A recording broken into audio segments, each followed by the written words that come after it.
It's always the same story, right? Day 1, your DIY project looks great. But fast forward 90 days and the pieces start falling off.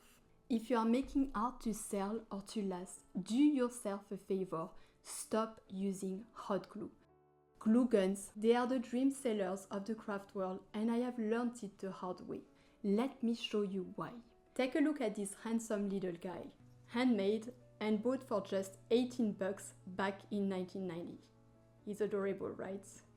But he's also a perfect example of what not to do when it comes to glue and climate. I'm from France, and on a trip back in 2023, I got nostalgic for a few things I missed since moving to California.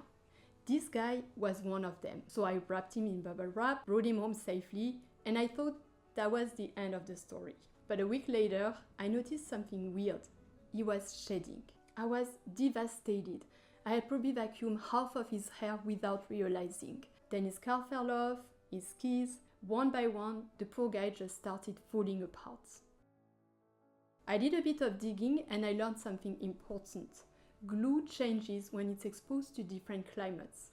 Heat makes it expand, then shrink, and over time, it gets brittle and it breaks. This guy came from the dry cold of the Alps to the warm air of California. And that glue didn't stand a chance. But that's just one story.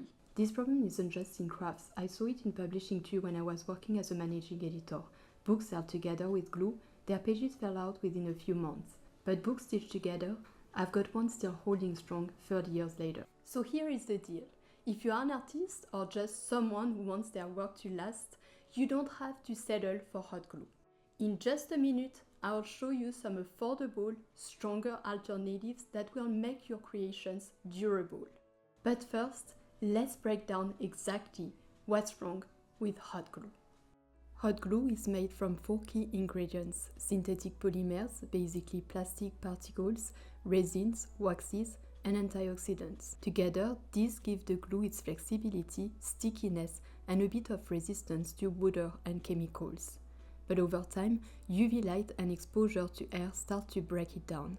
If your glue contains EVA, and most craft glue sticks do, it can become brittle, crack, or even soften and sag, especially in warm or sunlit environments. Yes, even indoors. The result? A bond that just doesn't hold up, especially compared to epoxy or superglue, which create much stronger, more permanent bonds. If glue is your favorite crafting tool, those might be worth considering. Most crafting glue guns work at a temperature between 250 and 350 degrees Fahrenheit. That's enough to melt the glue stick, but not enough to create a strong lasting bond, especially on tough or smooth surfaces. You've probably noticed how much tougher hot glue can be when used in industrial settings. They form bonds that can withstand years of wear, even outdoors. That's because industrial glue guns run hotter, between 320 and 450 degrees Fahrenheit and up, and they also use stronger adhesives like polyamide or high-tack EVA. So unless you've got access to one of those, it's smart to treat hot glue as a temporary solution, not a permanent fix. But don't expect to find one of those high-performance glue guns for cheap. They typically start at around $100 and up, so they're not practical for most crafters. And temperature isn't the only issue. The type of surface you're gluing matters too. Hot glue doesn't bond well to non-porous surface like smooth plastic, metal, or glass. So if you're gluing ornaments onto plastic, don't expect a strong bond. You're basically hoping it holds on with friction. Spoiler alert, it probably won't hold for long. I put the Gorilla incredibly durable and strong glue sticks to the test. They are supposed to be some of the most, if not the most efficient glue sticks out there for craft glue guns, but honestly, my results were pretty mixed. Let's talk about them. Problem number 1, poor resistance to movement. Countless crafters offer tutorials in which they use glue gun extensively. I'm always curious how the art piece entirely crafted this way looks like after a couple months or years, which you obviously don't get to see. Honestly, I often think that if the artworks made this way end up on Etsy, I would rather avoid buying them to save myself the frustration. Just think of all those wreaths you might have bought in the past where the ornaments fell off after a few months, usually because they were hot glued instead of sewn on. By the way, never use hot glue for attaching ornaments to a wreath. always stitch them or they will fall off quickly due to temperature changes. It's also impossible to imagine that any hot glued artwork would ship well even with the best protection, because hot glue is not that flexible. It's not even meant to. Hot glue can bend a little, but it's not made for things that move or stretch. I did a test to show that. I folded a piece of cardboard and glued two pieces on the bend, one straight and one already bent. The straight piece broke very fast. The bent one stayed in place, but only because it was already shaped like that, so the glue didn't have to hold much. And what is not flexible will break under pressure. That's what happens when the glue starts deteriorating with time and becomes brittle. Let's exemplify that with another test. Problem number 2, weak against pressure or weight. I started easy and tried to make a 3-dimensional construction using this hot glue.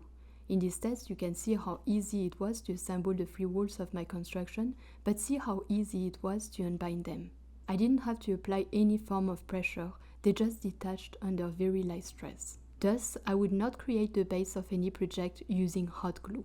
In my second and third experiments, I respectively used reinforced water-activated paper tape and duct tape instead. Although it wasn't too difficult to tear the walls of my project apart, there was a stronger resistance to stress with those materials.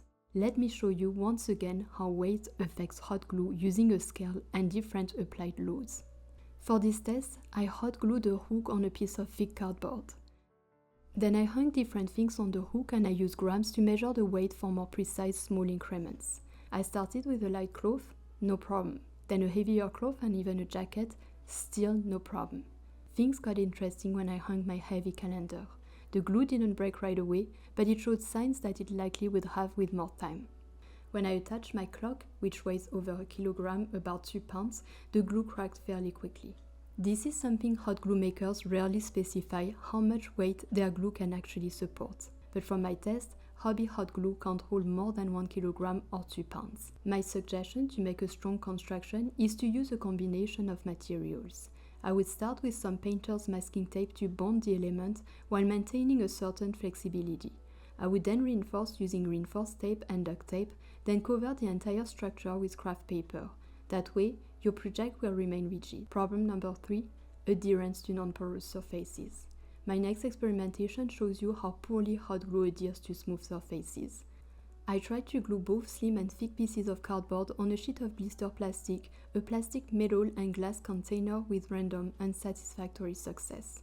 Although the pieces didn't fall on their own, it was very easy to remove them with light pressure. I can tell that with time, they would fall on their own like they did on the roof of my craft house 3 days after its creation. I obtained much better results on porous surfaces like corrugated cardboard for the thick pieces, but not for the thin ones that once again hadn't created a very strong bond. For ornaments and detailed work, I would rather use epoxy or superglue, which will offer you greater durability. In this other experiment, I tried gluing a plastic container to a piece of cardboard, and you can certainly notice that the half plastic pot I glued on a cardboard surface was extremely easy to remove from it after it had hardened. But look at how much harder it was for me to remove it after I fixed it to the cardboard plank using painter's masking tape and glued craft paper. I tried to glue pieces of fabric together and it however proved more satisfactory. The bond after the glue had set was really strong and I couldn't find an easy way to separate the two elements. Problem number 4, hot glue doesn't like temperature changes. In my last experiment, I focused on how heat and environmental conditions affect the integrity of hot glue, particularly whether it melts, remelts, or becomes brittle. I applied hot glue between 2 pieces of transparent tape and also on a cardboard tab, creating 3 sets of tape samples and 3 sets of cardboard samples. Each set was then exposed to a different condition, one under the heat of a candle warmer light, one under a high-intensity reptile UV light, and one placed in the freezer. The results were telling. Under the UV light, the glue began to melt within just a few minutes. The candle's warmer heat caused the glue to soften and crack but not fully melt. In the freezer, the glue remained relatively stable, though it began to harden and likely would have lost flexibility if the exposure had continued longer. What I took away from that experience is that the worst harm happens under slow heat when the glue doesn't fully melt but melts enough to become brittle. In conclusion, hot glue might be a crafter's favorite tool, but it's not built for long-term durability. Thank you all for watching. I hope you learned a thing or two, and if so, please do not hesitate to like or subscribe. That helps my channel a great deal, and I hope to see you in my next video.